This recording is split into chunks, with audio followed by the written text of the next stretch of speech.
Hey there, and welcome to episode 16 of the IT Guy Show. I'm your host, Eric the IT Guy Hendricks, and I am really excited to be joining you. I mean, we've spent the last several weeks together talking about everything from Lemiri to working for government entities to talking about like GitOps and what that means for Linux systems administration. And one of the things I hope to accomplish with this show is always to provide information, things that I wish I'd known that I've experienced in my career ahead of time. So this is hopefully my chance to help give you a leg up to advance in your career, to be prepared for some of the pitfalls, and until I can figure out how to send this backwards in time. Um, this is the best I can do is pay it forward. I can't send this back to myself when I started in the IT space. So here's my chance to try and help all of you. So today's going to be a little bit different type of episode. First off, because today's topic is very personal to me. It's happened a couple of times in my career, and it's something that I want to be prepared for again. Um, Second of all, I don't have a guest today. It's just me flying solo. So I wanted to give this a try, see what y'all thought, as well as give it a shot, see if this was something that I enjoyed, or most of the time I prefer to have a co-host or a guest, someone who I can play off their energy. So we'll see how this goes. So I titled this episode very specifically to say when the layoff comes, and that's what we're going to be talking about today. This sudden removal of a position that you expected was going to be there for a while. I like to define our terms, and so that's kind of my definition of a layoff is, well, this is something that happened. It wasn't expected. A lot of times the story is the same. I went into work this day. I got called into my boss's office. A member of HR was there, and I went home that before lunch with a box full of my stuff from my desk and no job. So it's usually abrupt, it's usually unexpected, it's usually unforeseen. And that's exactly what happened to me earlier this year. In fact, I remember the exact moment that I joined the Google Meet meeting. I'd been with this team for about 4 months, and I just thought, hey, my supervisor, my boss's boss finally had a chance to get connected with me and say hello and welcome to the team. And as I joined, my supervisor and a member of HR joined at the exact same moment. When that happened, my stomach just dropped. My brain went blank because I knew exactly what was going to happen. It wasn't supposed to happen. It wasn't going to happen to me again, but it did. And I say again because this happened to me when I got my first job out of college. I was working for a medical software firm, and they like to hire students straight out of college. So I got my bachelor's and started working there about a month later. I'd been there for about 18 months, and I'd elected to join a team that was experimenting with an intranet, basically an internal social media platform. Um, and they hired a couple of us, and after about 18 months, I got called into one of the conference rooms, and my supervisor was there, and someone I didn't recognize. This person was a member of the HR team, and they were there to sign my termination papers. They tried building this internal social network, really wasn't working out. They didn't have any other openings for me, and so I was let go. Um, and so 18 months out of college, I'd already been laid off, and I just thought, it was a fluke. They had a reputation for that kind of thing. It'll never happen to me again. Disclaimer: debate this with me if you want in the comments, but here's my thinking. Layoffs are inevitable, especially in a job market in an economy like today that is more unstable and more uncertain than I've ever seen in my career, in my lifetime, in fact. We're not sure what's going to happen next. There's so many unknowns between government policies, AI, quantum computing, the use of AI directly in some of our fields. There's just so much uncertainty right now that I've got to tell you, a layoff is inevitable. If you haven't gone through one, expect that you will. If you have gone through one, it's not a one-off deal. You could very well go through it again. It may not happen today, it may not happen next month, it may not happen in the next 5 years, but it is a reality of the industry that we work in. Technology is always shifting, it's always changing. But the good news is, most of us got into technology because we like to adapt. We like to learn new things, we like to try out new things. So we have to be ready to adapt with it. So there's a couple of reasons why I picked this topic for this week's episode.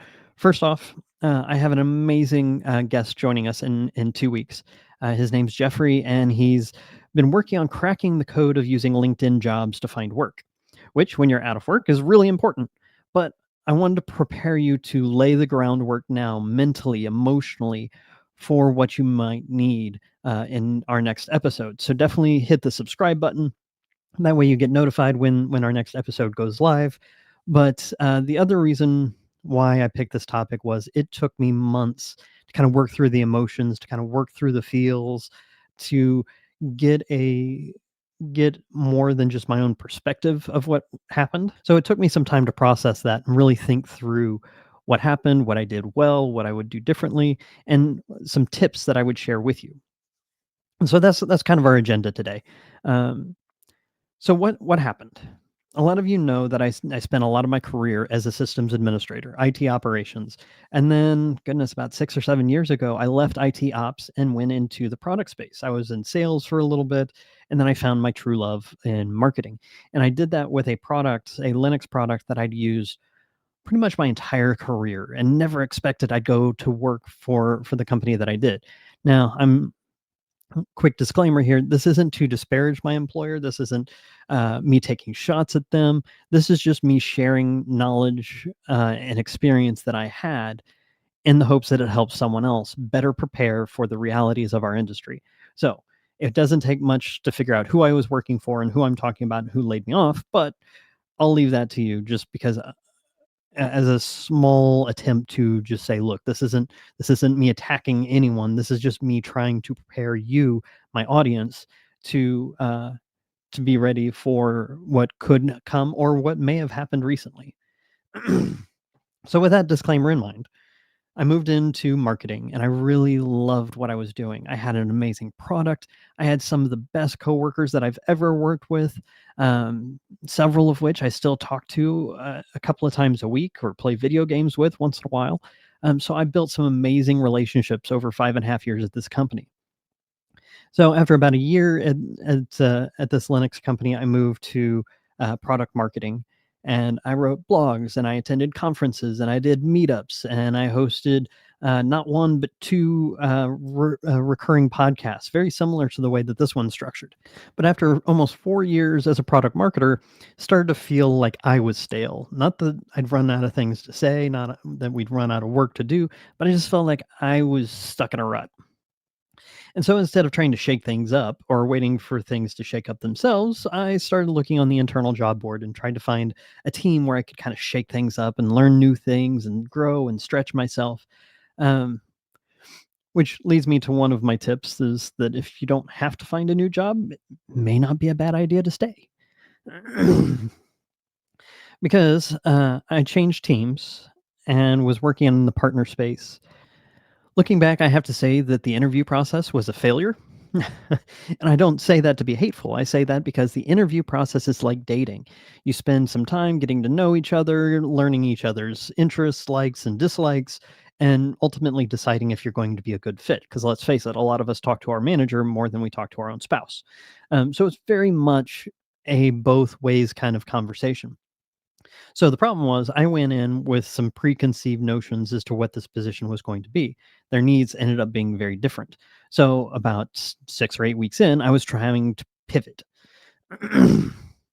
While I was trying to pivot, the marketing story for our partners was changing as well. It was going through some program revamps, some of the messaging was changing, so their needs changed. At the same time, I was trying to pivot. So it's like trying to hit a moving target blindfolded. Both sides were trying to change at the same time. I'd mentioned that I got a meeting request from my supervisor out of the blue. It'd been, about 3, 4 months, just enough time to get onboarded and start doing real work again. I was like, oh, just a chance to chat. Awesome. I'd only met my supervisor like once at a conference. for about 17 seconds in passing. Hey, I'm so and so. Hi, so and so. I'm so and so. It's great to meet you. And we parted ways, and that was all the interaction that we had face to face. So you can imagine trying to pivot the messaging, the work that you were doing, and your expectations all at the same time was pretty stressful. And I was kind of burning out. I was tired. I was stressed. I was frustrated. It was dragging down my family, and but just as I'd committed to give it a year, I was like, I can do anything for a year. I'm going to do it for a year. I'll learn some things, and if need be, I'll move on to something else after that. Well, a year didn't come because literally 36 hours after I made that promise to myself and my family that this is what I was doing, I'd moved on from what I was doing, and now, now this is my reality. Uh, I got let go. I can laugh about it now. The moment that meeting started, I knew what was going to happen. And so I steeled myself and kind of shut off my emotions. Not a healthy thing to do, but sometimes necessary. So sort of one of the things that I did well was I immediately put some things into motion. As soon as that call ended, I reached out to anyone on my network, anyone in LinkedIn that I knew worked in a space that I could be successful in. Started saying, "Hey, I think this is what's going to happen. I could use your help. If you know of anybody that's hiring, or if your team's hiring, please let me know." I went and signed up for some job boards. I went out and polished up my resume, updated my LinkedIn profile that day, and stepped away thinking, "This will be easy. I'll have a new job in no time." It was the next day that all of the emotions hit, that I realized, "Oh my gosh, I haven't had to job hunt in years." That the last several job transitions were on my terms, at my pace, and now all of a sudden, I've gotta find a job. So I didn't do anything that day. I went through the emotions, up and down and angry and sad and hurt and numb and back to angry and then driven. This is my chance to retell my story. This is my chance to build something new. And so that was something that I wish I would have done better. Was I didn't really give myself some time to grieve, because let's face it, when you have a job that you love with a company that you identify with, it's a loss. It's an emotional loss when that goes away. I've left jobs that I liked for something that I knew I was going to like even more, and it was still painful. So when you leave something that you like in a place that you're comfortable against your will, it literally is like a loss. And so not spending the time grieving like I should have, it kind of led to some bitterness. It kind of led to some impatience in the interview process. So as I went forward, that's something I wish I would have done differently. So a week went by, no job leads, not a single interview. 2 weeks went by, I'd had one interview. Um, 3 weeks 3 weeks went by, hardly any leads. Because the problem was, it wasn't just me that got laid off. Across our industry, so many companies are doing layoffs. It is a reality of our existence. Science and technology are not the certainty that we thought that they were going to be. The industry is changing, the economic climate across the globe is changing, government politics are impacting how the job market relates. AI and quantum computing are two technologies that are on the horizon. AI is changing how we do work, whether we like it or not, whether we acknowledge it or not, whether we agree with how fast AI is being adopted or not. It is a reality. And with that comes uncertainty. And with uncertainty, companies tend to tighten their belts. Um, Sometimes companies have to let go of a few to ensure the stability of many. Um, and yes, all my nerds out there, I heard it too. Spock just said the needs of the many outweigh the needs of the few or the one.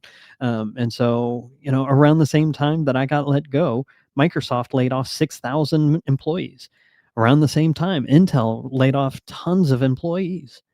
Um, Startups closed their doors. VC firms became more selective about the types of technology that they were funding. Companies pivoted, companies changed their job needs. It is a reality of our industry. And if you haven't been laid off, be prepared. You could be laid off. If you've been laid off, you're not immune. This is a virus that can come back. There's no inoculation against it. People that are very public facing, people that have been in positions for years, even more than a decade or 15 years, aren't immune to being laid off. It's just a reality. And the sooner that you can accept that it's a reality, the sooner you can be in a mindset to prepare for that. And that's kind of what I want to talk about a little bit. As I kind of wrap up my story, um, one of the things I did right was I didn't sit still. I stayed active on LinkedIn. Um, I kept engaging with people that I knew worked in spaces that might have work for me. Um, I engaged with my wife and my kids, and then I did something that at the time felt kind of ridiculous, but also a little desperate, and maybe a little bit like giving up. I actually went to work for a gas station. So yes, I'm used to managing hundreds of thousands of dollars of hardware inventory or running multi-thousand-dollar social media campaigns, and I went to work for a gas station. Some of you may be familiar with the brand Quick Trip. They are a convenience store kind of in the southern to midwestern states of the United States. They're a gas station that pride themselves on customer service, on efficiency, on quality. And they. And the funny thing is, Quick Trip really helped shape my personality. Many that know me know that I'm actually an introvert. I would be just as happy hiding in a dark corner, playing on my laptop and not talking to anyone as I would being in the middle of attention at a conference. Being outgoing is very exhausting for me. And so working at Quick Trip really gave me some tools that I would need at this stage in my career to be able to go into a space and talk to literally hundreds of people in an 8 hour period, to be friendly and smile and outgoing, even if you're exhausted, or even if you're recording a segment of a podcast for a second time because you forgot you muted your microphone and then didn't unmute your microphone. Not that that's ever happened or is happening right now, but when I worked there in college, I learned how to be outgoing despite being an introvert. And so that's really helped shape my career now. And so it seemed like going home a little bit. The only problem was I ended up working overnights. Working overnights is not something conducive to applying for IT jobs where those people work during the day. It's not conducive to being with a family. It was also a significant pay cut, but it was the right call. Not just because it meant that I wasn't unemployed.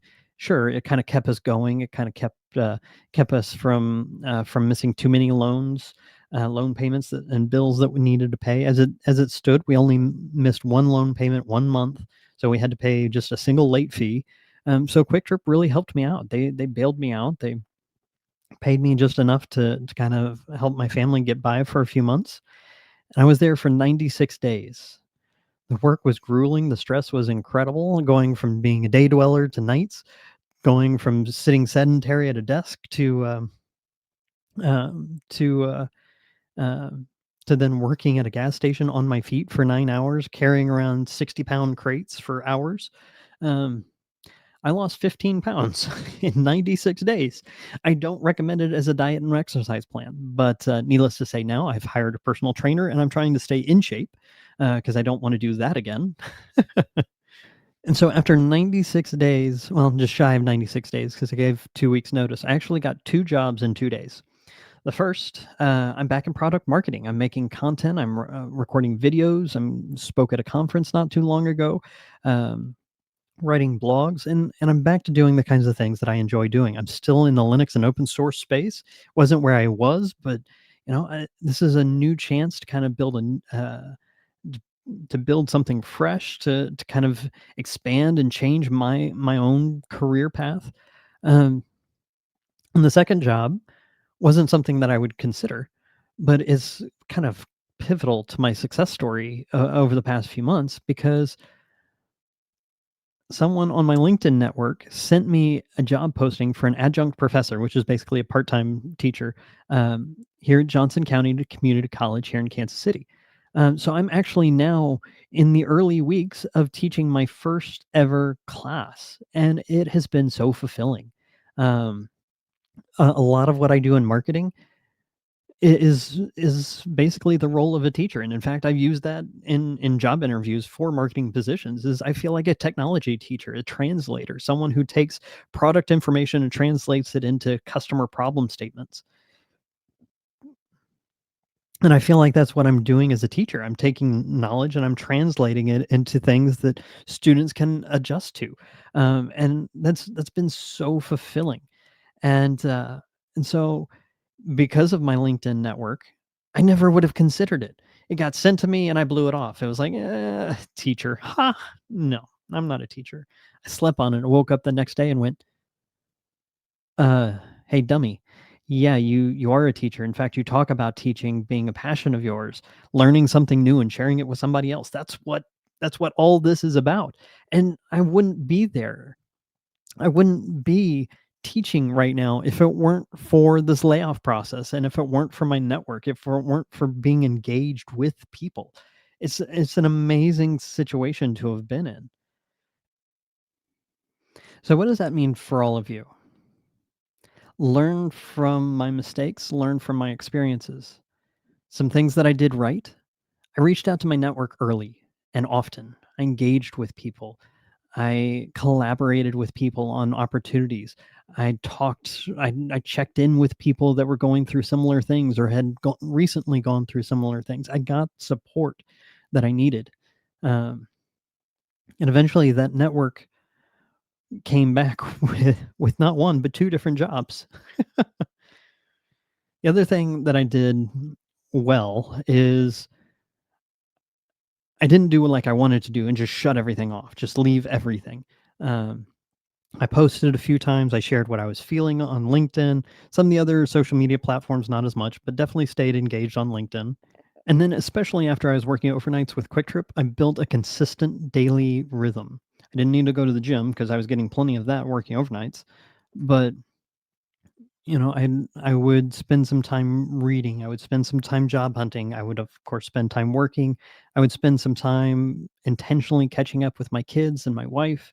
Um, And eventually, about halfway through that ordeal, I started setting aside time uh, to do nothing. Wednesday nights and Thursday nights were my weekend. So Wednesdays, I would sleep in, which for you all would look like sleeping through the day.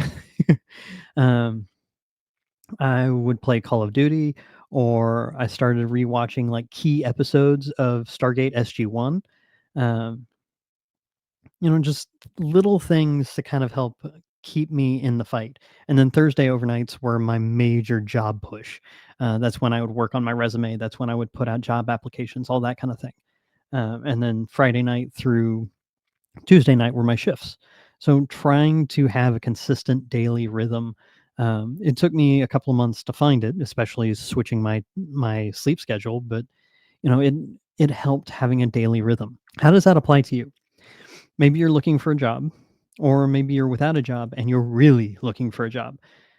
Have that daily rhythm, have those processes, have those breaks built in because let's face it, job hunting is a job. It is the worst job I've ever had. You have the worst boss you'll ever work for, and the pay is atrocious. Job hunting is a brutal, brutal discipline. But it is just that, it's a job, and so you have to build boundaries, you have to schedule these things.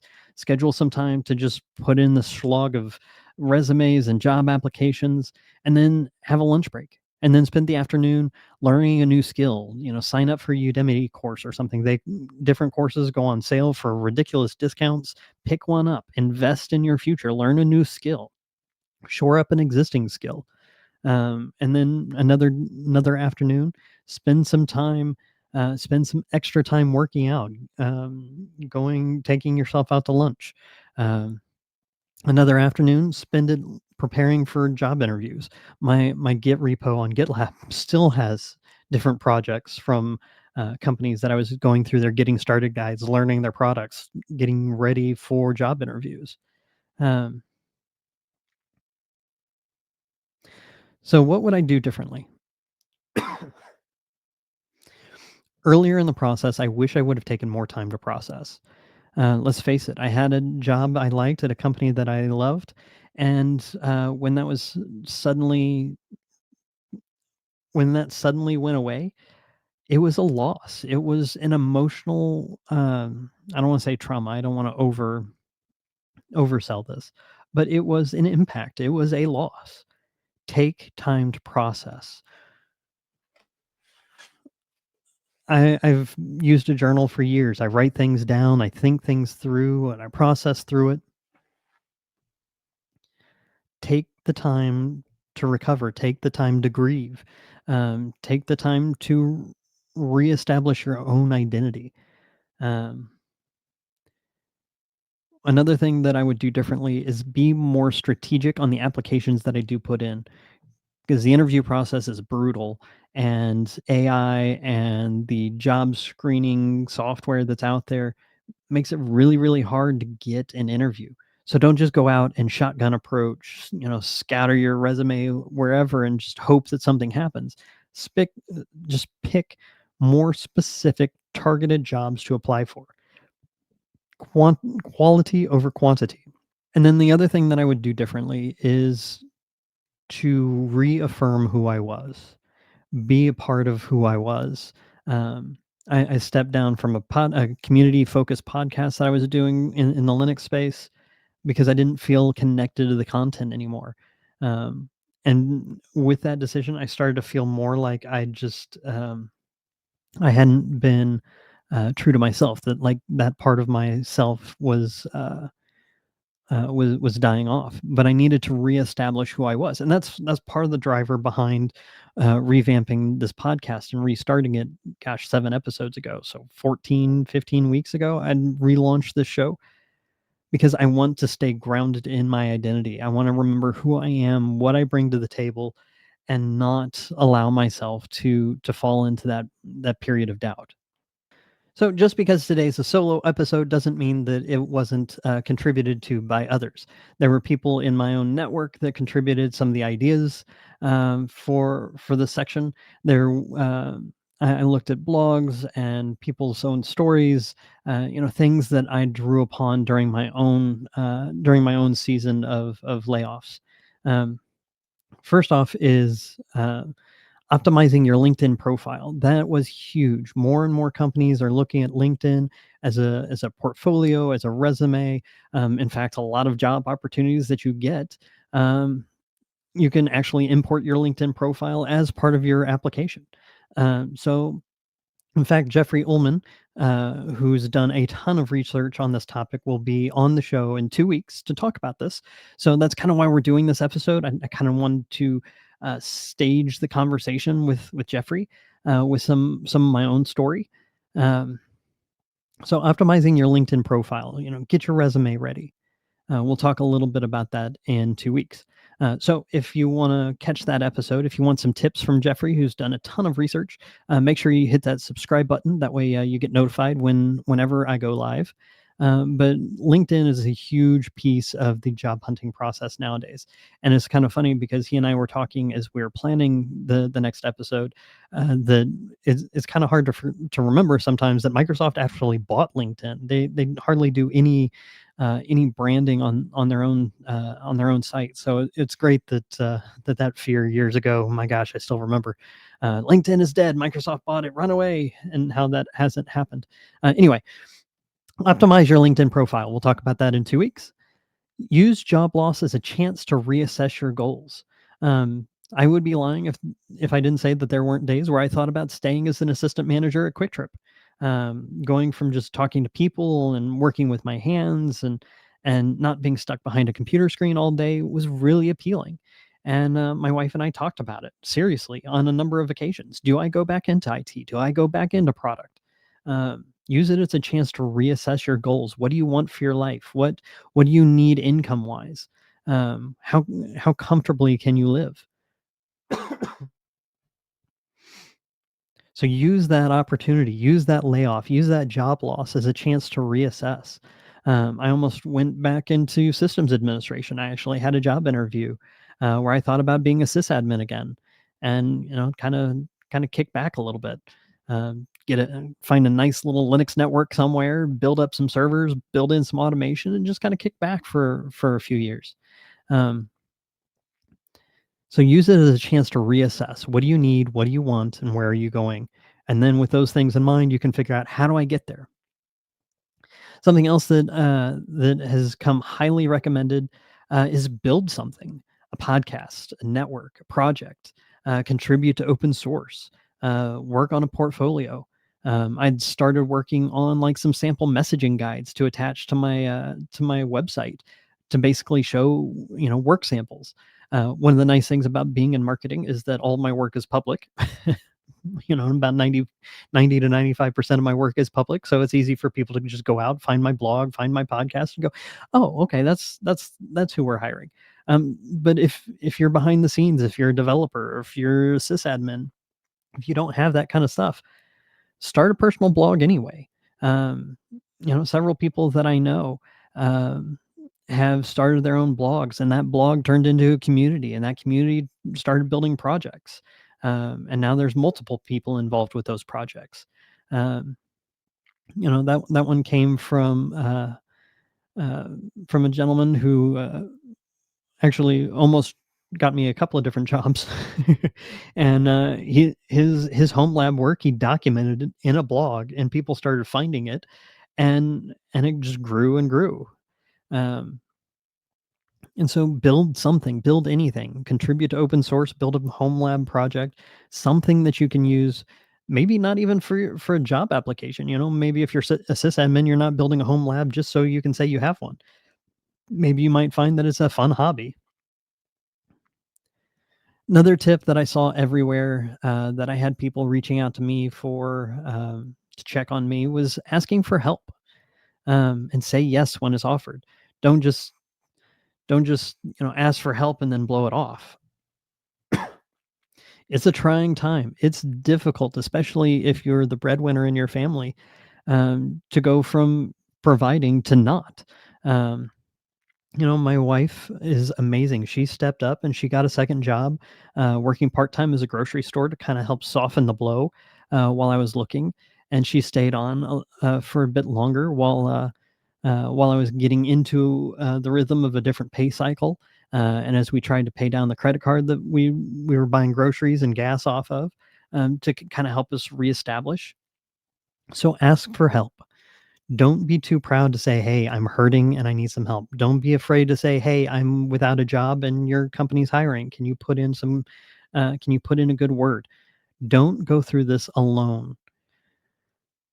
And then lastly, point number 5 is, don't let your identity get too tightly tied to your job. Let me try that again. Don't let your identity get too wrapped up in what you do. You may work for the best company and the best job with the best people and the best product ever, but in the end, it's still a job. It's a source of income. Um, and especially as I've gotten older, as I've gotten married, as I've had kids, I realized that my job is a core part of my identity, yes, but it's not all that I am. If I never worked in IT again, if I was cleaning gas pumps and scrubbing floors for the rest of my career, I'd be okay with that because my career is only part of who I am.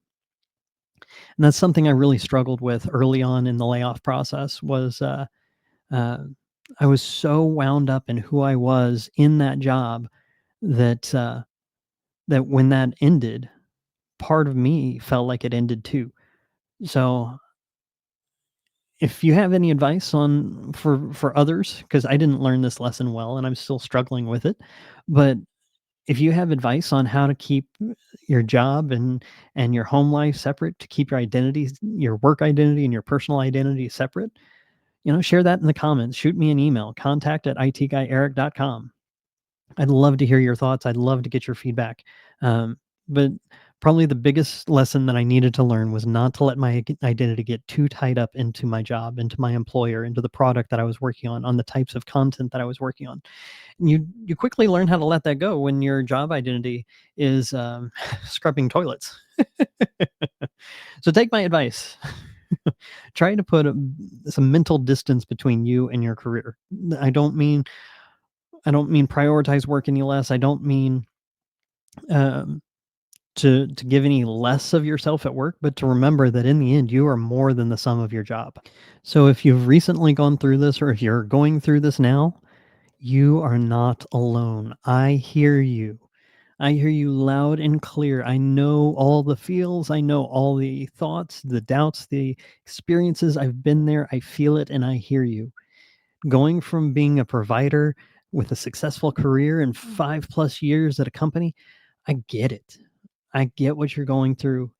And if you need to, reach out. I am available. Contact at itguyeric.com. Leave a message in the comments. I hear you.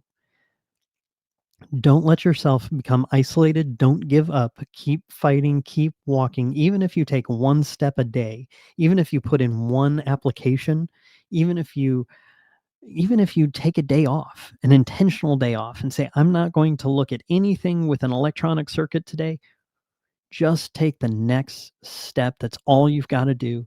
And you will come out on the other side stronger, more resilient, and with a refined sense of purpose than when you went in. I'm always here if you need to talk, if you want some advice, if you want a referral, just reach out to me. I'm more than happy to talk. In fact, if this episode has helped you, hit that like button. Make sure you subscribe, especially if you're going through a layoff. You'll want to join my next episode, episode 17. We'll be talking about a reality-based approach to LinkedIn jobs with Jeffrey Ullman, who's spent years working for major companies like IBM and others that I know you'd recognize. So I'm really looking forward to my conversation with Jeffrey. So if you want practical advice on navigating LinkedIn and standing out in the job market, don't miss our next episode. Trust me, you'll want to take notes. Just in the call it a screening call I had with Jeffrey, I was already taking notes and went more than once. Went, man, I wish I would have thought of that when I was job hunting. So definitely looking forward to my conversation with Jeffrey. Definitely looking forward to continuing to bring you new content every couple of weeks on YouTube and audio podcasts. So make sure you subscribe. And until then, thank you so much for joining me. Let me know what you think about the change in format and the solo approach to this episode. Of course, the more interactions I get, the better I can see what resonates with all of you. And until then, on behalf of myself, no guest, on behalf of myself, Eric the IT Guy Hendricks, thank you for joining me, and I will see you next time.